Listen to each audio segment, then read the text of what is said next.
temperature at 325.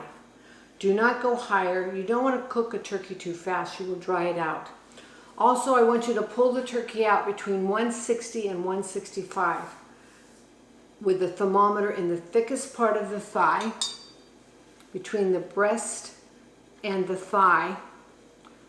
I'm going to take this thermometer, place it in the thigh, because the last part of the turkey to cook is the thigh.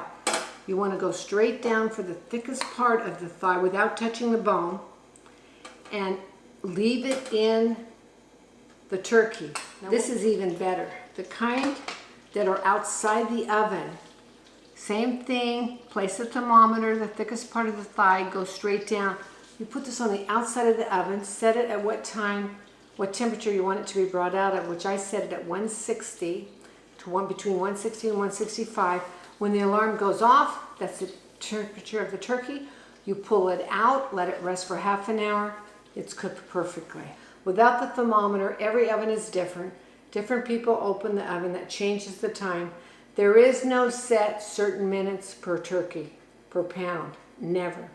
You will, over any poultry, turkey or chicken, if you cook it too long, it will become tough and dry.